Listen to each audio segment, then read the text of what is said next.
చాణక్యనీతి కుటుంబ సంబంధాలపై సూచనలు. ఈ విషయాలను బంధువులతో అస్సలు పంచుకోకండి. చాణక్యుడు కుటుంబం మరియు బంధుత్వాలను భావోద్వేగాలతో కాకుండా వివేకం, అనుభవం, వాస్తవిక దృష్టితో పరిశీలించాడు. అతని నీతిశాస్త్రం ప్రకారం రక్త సంబంధాలు ఉన్నాయనే కారణంతోనే ప్రతి వ్యక్తి మనకు ఎప్పుడూ మేలు కోరుకుంటాడని భావించడం తప్పు. మనుషుల స్వభావంలో అసూయ, స్వార్థం, పోటీ భావన సహజంగా ఉంటాయి. అవి కొన్నిసార్లు కుటుంబ సభ్యుల మధ్య కూడా బయటపడతాయి. అందుకే చాణక్యుడు అతి విశ్వాసం ప్రమాదకరం అని హెచ్చరిస్తాడు. వ్యక్తిగత బలహీనతలు, ఆర్థిక పరిస్థితి, దాంపత్య సమస్యలు, భవిష్యత్ లక్ష్యాలు వంటి అంశాలు ఎంత దగ్గరి బంధువులైనా అందరికీ తెలియజేయకూడదని ఆయన సూచిస్తాడు. ఎందుకంటే ఇవి బయటకు వెళ్లినప్పుడు అపోహలు, అనవసర జోక్యం, విమర్శలు లేదా దుర్వినియోగం జరగవచ్చు. గోప్యత అనేది అనుమానం కాదు, అది ఆత్మరక్షణ. కుటుంబ సంబంధాలు నిలవాలంటే ప్రతి విషయం చెప్పేయడం కాదు, ఎప్పుడు మాట్లాడాలి, ఎప్పుడు మౌనంగా ఉండాలి అనే జ్ఞానం అవసరం. చాణక్య నీతి మనకు నేర్పేది ఒకటే: బంధుత్వం విలువైనదే కాని వివేకం లేకపోతే అదే బంధుత్వం మన బలహీనతగా మారుతుంది. కాబట్టి పరిమితి, మౌనం, ఆలోచనతో మాట్లాడటం అనే 3 లక్షణాలు పాటించినప్పుడే కుటుంబ సంబంధాలు గౌరవంతో, శాంతితో కొనసాగుతాయి. మీ బలహీనతలు, వీక్నెసెస్. చాణక్య నీతి ప్రకారం మన బలహీనతలు మనకు అత్యంత వ్యక్తిగతమైనవిగా ఉండాలి. మన లోపాలు, భయాలు, భావోద్వేగ బలహీనతలు ఇతరులకు తెలిసినప్పుడు అవే మనపై ఆయుధాలుగా మారే ప్రమాదముంటుంది. మొదట అవి సహానుభూతిలా అనిపించినా, పరిస్థితులు మారినప్పుడు అదే సమాచారం విమర్శలకు, అవమానాలకు లేదా మన నిర్ణయాలను నియంత్రించడానికి ఉపయోగించబడుతుంది. ముఖ్యంగా కుటుంబం లేదా బంధువుల మధ్య పోటీ భావన, పోలికలు ఉన్నప్పుడు ఈ బలహీనతలు మన గౌరవాన్ని దెబ్బతీయవచ్చు. మన సమస్యలను ప్రతి ఒక్కరికీ చెప్పుకోవడం వల్ల పరిష్కారం కంటే గందరగోళమే ఎక్కువగా ఏర్పడుతుంది. కొందరు మన బాధను తక్కువగా చూస్తారు, మరికొందరు దానిని తమ లాభానికి వాడుకుంటారు. అందుకే చాణక్యుడు తన బలహీనతలను బయటపెట్టినవాడు తన శక్తినే తానే తగ్గించుకున్నవాడు అని భావించాడు. బలహీనతలను బయటపెట్టడం కంటే వాటిని గుర్తించి లోపలే సరిదిద్దుకోవడం నిజమైన బలం. వివేకంతో మౌనం పాటించడం, అవసరమైన చోట మాత్రమే మాట్లాడటం, విశ్వసనీయత ఉన్న వ్యక్తితోనే విషయాలు పంచుకోవడం జీవితంలో మనను రక్షిస్తుంది. గోప్యత అనేది భయంతో వచ్చినది కాదు, అనుభవంతో వచ్చిన జ్ఞానం. మన బలహీనతలు మన చేతుల్లోనే ఉన్నప్పుడు మాత్రమే మన జీవితం మన నియంత్రణలో ఉంటుంది. ధనం, ఆర్థిక స్థితి. చాణక్య నీతి ప్రకారం ధనం మన జీవితాన్ని నడిపించే ప్రధాన శక్తి అయినప్పటికీ అదే సమయంలో అత్యంత సున్నితమైన విషయం కూడా. మన సంపాదన, పొదుపు, పెట్టుబడులు, అప్పులు వంటి వివరాలను బంధువులతో సహా అందరికీ వెల్లడించడం అనేక సమస్యలకు దారితీస్తుంది. మొదట సాధారణ ఆసక్తిగా కనిపించిన ప్రశ్నలు క్రమంగా పోలికలకు, అసూయకు, ఆత్మగౌరవాన్ని దెబ్బతీసే వ్యాఖ్యలకు మారవచ్చు. కొందరు మీ సంపాదన చూసి ఈర్ష్యపడవచ్చు, మరికొందరు మీ స్థితిని ఆసరాగా తీసుకుని అనవసర సహాయం లేదా అప్పులు అడగవచ్చు. ముఖ్యంగా ఆర్థికంగా బలంగా ఉన్నప్పుడు చుట్టూ ఆశలు పెరుగుతాయి, బలహీనంగా ఉన్నప్పుడు మాత్రం అదే వ్యక్తులు విమర్శలు చేస్తారు. మీ అప్పులు లేదా ఆర్థిక కష్టాలు బయటపడితే గౌరవం తగ్గడమే కాకుండా అవే మాటలు మీ వెనుక చర్చలుగా మారుతాయి.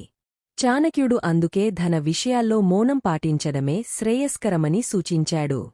ధనం గురించి తక్కువగా మాట్లాడటం మన శాంతిని కాపాడుతుంది, సంబంధాల్లో సమతుల్యతను నిలబెడుతుంది. ఆర్థిక గోప్యత అనేది అహంకారం కాదు, జాగ్రత్త.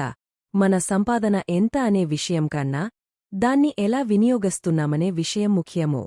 ధనాన్ని కాపాడుకున్నవాడే కాదు, ధనానికి సంబంధించిన సమాచారాన్ని కూడా కాపాడుకున్నవాడే నిజంగా తెలివైనవాడు అని చాణక్య నీతి మనకు బోధిస్తుంది. భార్యాభర్తల మధ్య సమస్యలు. చాణక్య నీతి ప్రకారం భార్యాభర్తల మధ్య ఉన్న సంబంధం అత్యంత పవిత్రమైనది, సున్నితమైనది. దాంపత్య జీవితంలో చిన్న చిన్న భేదాభిప్రాయాలు, అపార్థాలు సహజం. కాని ఆ కలహాలను మూడవ వ్యక్తుల వద్దకు తీసుకెళ్లడం వల్ల సమస్య పరిష్కారం కంటే మరింత పెద్ద సమస్యలు ఉత్పన్నమవుతాయి. ఒకసారి దంపతుల మధ్య ఉన్న విషయాలు బయటకు వెళ్తే అవి మాటలుగా, తీర్పులుగా, పోలికలుగా మారి గౌరవాన్ని తగ్గస్తాయి. బంధువులు లేదా స్నేహితులు ఒక పక్షాన నిలబడి మరొక పక్షంపై ప్రతికూల అభిప్రాయం ఏర్పరుచుకోవడం వల్ల సంబంధం మరింత దెబ్బతింటుంది. భార్యాభర్తల మధ్య జరిగిన గొడవలు తాత్కాలికమైనవైనా బయట చెప్పిన మాటలు శాశ్వతమైన ముద్ర వేస్తాయి. ఈ రోజు కలిసిపోయినా బయటవాళ్ల మనసుల్లో ఏర్పడిన అభిప్రాయాలు మారవు. చాణక్యుడు అందుకే దాంపత్య సమస్యలను పరస్పరం మాట్లాడుకుని సహనం, అర్థం చేసుకునే స్వభావంతో పరిష్కరించుకోవాలని సూచించాడు. అవసరమైతే మాత్రమే విశ్వసనీయమైన, నిష్పక్షపాతమైన వ్యక్తి సహాయాన్ని తీసుకోవాలి. దాంపత్య జీవితం గౌరవం మీద నిలబడుతుంది. ఆ గౌరవం కోల్పోతే ప్రేమ కూడా నెమ్మదిగా తగ్గపోతుంది. మౌనం, పరిమితి, పరస్పర గౌరవం పాటించినప్పుడే భార్యాభర్తల మధ్య బంధం బలపడుతుంది. చాణక్య నీతి సారాంశం ఇదే: ఇంటి శాంతి బయటికి చెప్పే మాటల్లో కాదు, లోపలే పరిష్కరించుకునే వివేకంలో ఉంటుంది. భవిష్యత్ ప్రణాళికలు. చాణక్య నీతి ప్రకారం మన భవిష్యత్ లక్ష్యాలు, ప్రణాళికలు, వ్యాపార ఆలోచనలు అన్నీ అత్యంత విలువైన సమాచారం. ఇవి వ్యక్తిగతంగా లేదా కుటుంబంలోని అత్యంత సన్నిహితమైన సభ్యులతో మాత్రమే పంచుకోవడం మంచిది. ముందే ఎవరికీ వెల్లడించడం ద్వారా అనుకోని సమస్యలు, పోటీ, ఆటంకాలు రావచ్చని ఆయన హెచ్చరిస్తాడు. ఉదాహరణకి, మీరు వ్యాపారం ప్రారంభించబోతున్నట్లయితే ఆలోచనలు బయటకు వెళ్లితే కొన్ని వ్యాపార సంబంధిత ప్రతికూల చర్యలు జరగవచ్చు. సహచరులు లేదా ప్రత్యర్థులు మీ ఆలోచనను వాడి మీ విజయాన్ని అడ్డుకోవచ్చు. ఇక లక్ష్యాలను ఎక్కువగా పంచుకోవడం వల్ల మానసిక ఒత్తిడి కూడా ఏర్పడుతుంది. ఇతరుల అభిప్రాయాలు, విమర్శలు అప్రత్యక్షంగా ఏర్పడే అనవసర ఆశలు మన నిర్ణయాలను ప్రభావితం చేస్తాయి. చాణక్యుడు సూచించిన విధంగా మన ప్రణాళికలను దాగి, అవసరమైతే మాత్రమే నమ్మకమైన వ్యక్తులతో పంచుకోవడం మేధావి చర్య. ఇది మనకు ఒక రక్షణా పాళీగా పనిచేస్తుంది. ప్రణాళికలు నేరుగా మనకు లాభం మాత్రమే చేకూర్చి, అవాంతరాలు లేదా సమస్యలుగా మారవు. మరి భవిష్యత్ లక్ష్యాలను రహస్యంగా ఉంచడం అనేది భయంతో కాక, బుద్ధిమత్తతో తీసుకునే నిర్ణయం.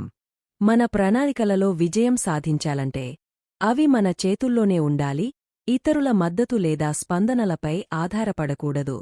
చాణక్యుడు మనకు నేర్పేది ఇదే: గోప్యత, మౌనం మరియు వ్యూహాత్మక ఆలోచనలే విజయానికి మార్గం. మీ మంచి పనులు సహాయం. చాణక్య నీతి ప్రకారం మనం చేసిన మంచి పనులు, ఇతరులకు చేసిన సహాయం గురించి గొప్పగా చెప్పుకోవడం లేదా ప్రచారం చేయడం అసలు అవసరం లేదు. నిజమైన ఉపకారం ఎలాంటి గుర్తింపు ఆశించకుండా, ప్రతిఫలం కోరుకోకుండా చేయబడుతుంది.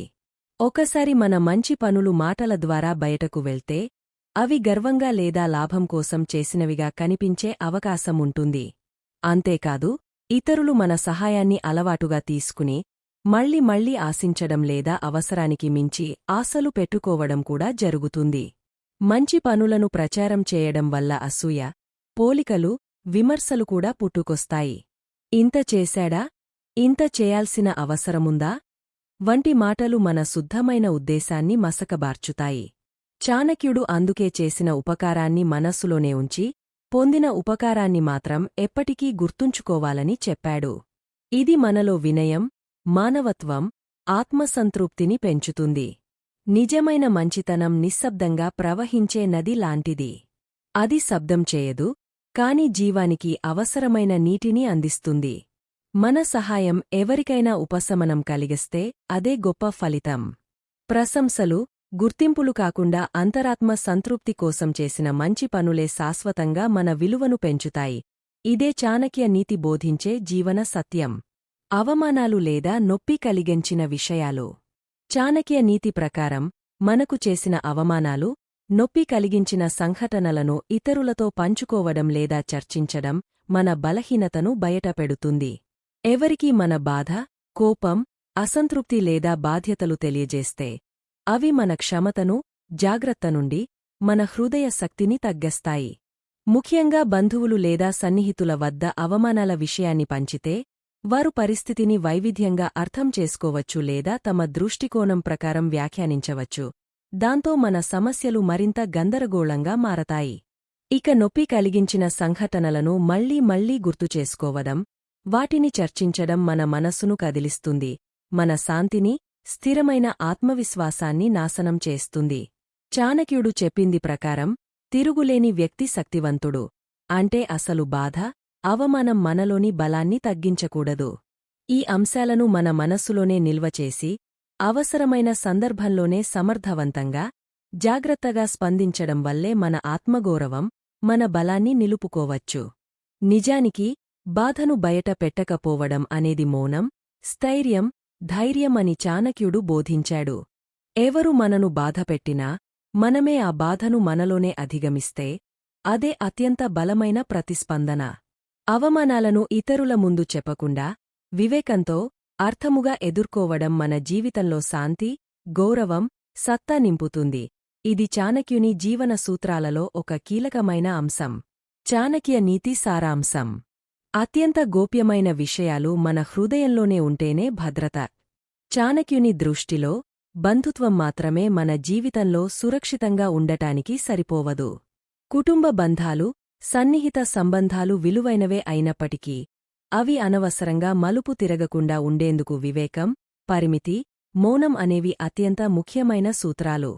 వివేకం అంటే ప్రతి పరిస్థితిని, ప్రతి మాటను, ప్రతి సమస్యను తార్కికంగా, భావోద్వేగాలతో కాకుండా అంచనా వేయగలిగే సామర్థ్యం.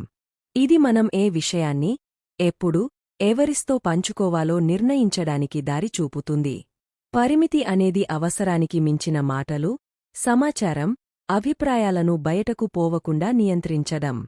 మన వ్యక్తిగత సమస్యలు, ఆర్థిక పరిస్థితులు, దాంపత్య సమస్యలు, భవిష్యత్ ప్రణాళికలు, బలహీనతలు, వీటిలో ఏవి ఎప్పుడు పంచుకోవాలో జాగ్రత్తగా నిర్ణయించుకోవడమే పరిమితి. మౌనం అంటే కేవలం మాటలు మౌనంగా ఉంచడం కాదు. అది మనలోని అహంకారం, అసూయ, కోపం, అసంతృప్తిని తగ్గించడం. మౌనం పాటించడం వల్ల మన మనసు శాంతిగా, కుటుంబం సుస్థిరంగా ఉంటుంది. ఇవి సమర్థవంతంగా పాటిస్తే బంధువులతో సంబంధాలు మాత్రమే నిలబడవు, అదనంగా మన ఆత్మగౌరవం, ఆర్థిక స్థిరత్వం, మానసిక శాంతి కూడా పెరుగుతుంది. అవమానాలు, అసూయలు, పోటీభావాలు బలహీనతను చూపకుండా మన జీవితాన్ని సౌఖ్యంగా, సుఖభరితంగా మార్చే శక్తి ఈ 3 లక్షణాల్లో